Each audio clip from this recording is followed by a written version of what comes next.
So day one, end of day one. It is a little earlier than I wanted to finish up today, but I made myself a peanut butter and bacon sandwich last night to take with me, and I stuck it in the cooler, and then I left without it. So after my breakfast, I left the truck and realized I didn't have lunch by the time I got to the top of that mountain, which you can't actually see the top, but it's past that hump. And I just lived on granola bars all day instead of my wonderful sandwich. So I had to come in a little bit early. Otherwise, it was a very mediocre day of hunting. I found all of the sign that was here and very fresh a few weeks ago. Didn't see much new stuff. Kind of got a whiff of elk a couple of times, but yeah, for the most part, just hiked a lot. Glassed for a few hours, hiked a lot, glassed a little more, came back to the car, ate a snack, went to kind of I just really went for like an hour walk just now. I wasn't really like trying to go anywhere, but just to like kind of kill time and look at new stuff. So yeah, that's kind of it for day one. Lots of maintenance to do. Got to charge my headlamp. Got to charge my phone. Hang up, damp clothing. Make a sandwich for tomorrow and put it in my pack instead of in the cooler because it's really cold enough it doesn't matter. So that is what I'm going to do now. Have some dinner. Play some solitaire on my phone. And go to bed. Oh, yeah.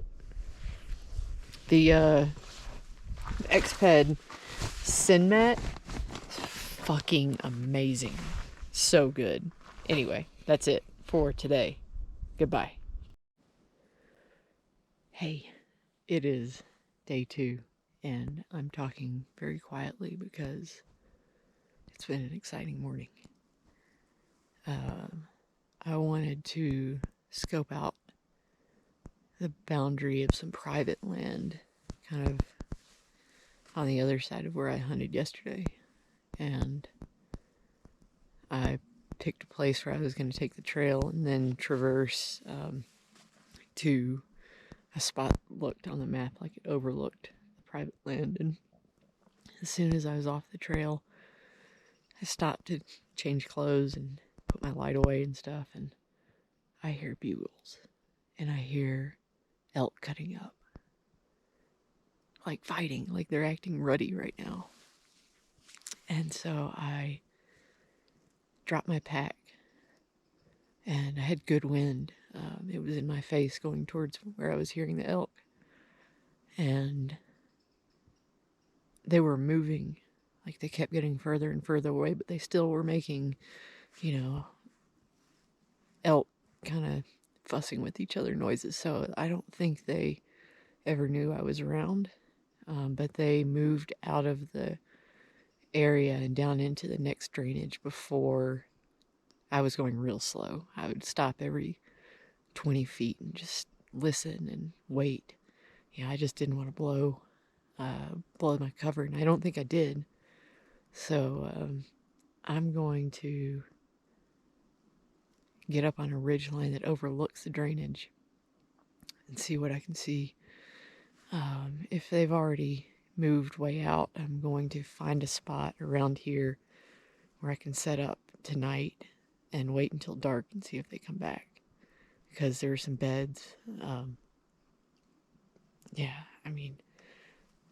think I found where they're hanging out. I'm surprised that they're fighting and stuff. They've torn the trees up around here.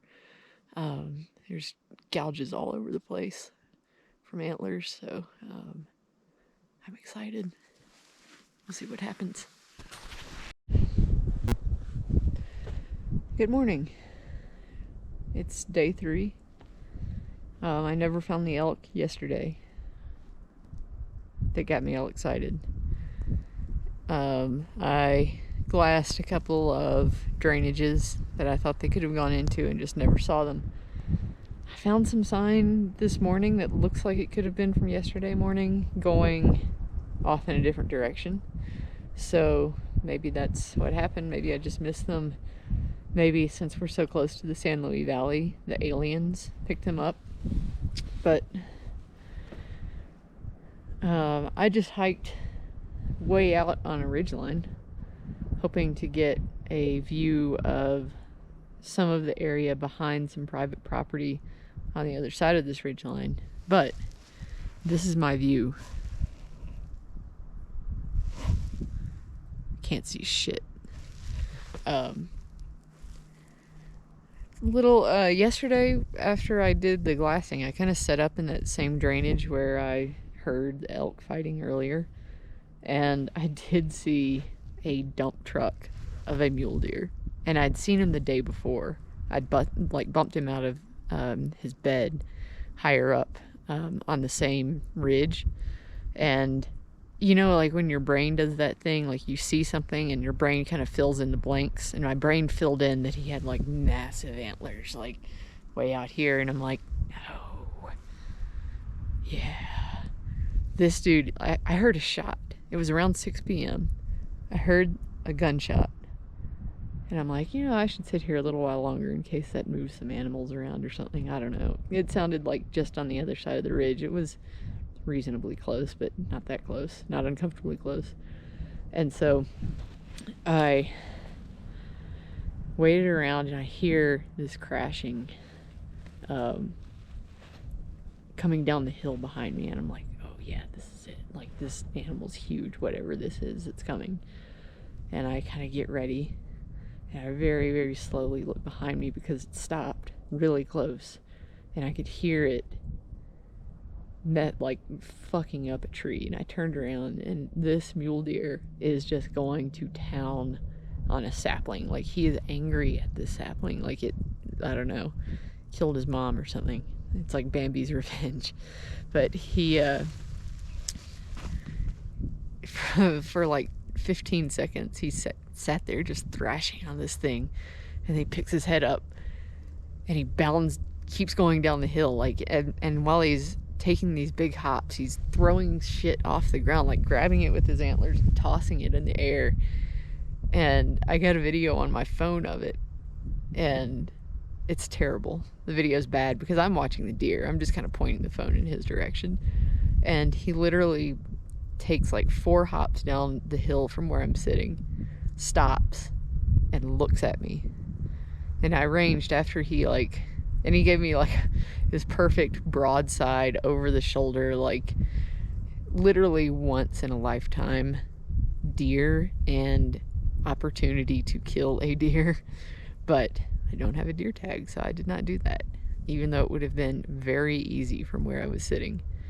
But he looked at me, and then he kind of sniffed a little bit, and I guess he smelled me because he hopped off, and he shook the ground when he ran because he was big, just heavy, and just gigantic wide antlers. It doesn't fit in the frame. Like, he was like this. So that was fun. That was all the excitement I saw yesterday. I saw a couple of bunnies. That's about it. So we're at the discouraging part of the hunt, where I'm gonna have to go, I think, to another area to try to find elk. Tonight's the last night that it's gonna be reasonably, I don't want to say warm, it's gonna be just cold tonight, like it has been. And then it's going to drop another 10 degrees or so for the rest of the time I'll be out here. So tomorrow I might cut my day a little short and go home and like shower and regroup, and like spend a night in my bed and shower. It is Tuesday morning. I am pretty wrecked and sore from doing a bunch of elevation the last few days. So today I am taking it a little easy, glassing some lower elevation stuff just to make sure that I'm not missing, maybe animals have moved or something, but from what I can see here, it's pretty quiet. I'm going to go to the house today. I'm going to do all of my laundry. I'm going to shower. I'm going to take Matt out tomorrow, I hope, if he wants to go. He said he wants to hunt a day with me. So I want to take him out to the area that we scouted a few weeks ago. So that's how today's going to go. It's kind of cold and cloudy. It was snowing a little this morning. I'm about to, before I go home, last night I glassed over King's Gulch, this is a really dry area, and that's one of the few gulches that runs year-round in this immediate area. So I'm going to, I've got good wind coming from uphill, so I'm going to just go up King's Gulch as far as I feel necessary and see if maybe I can sneak up on something. That'd be cool. It'd be an easy pack out if that happened. So that's what I'm going to do. Take an hour or two to hike up King's Gulch and head back to the car and head home.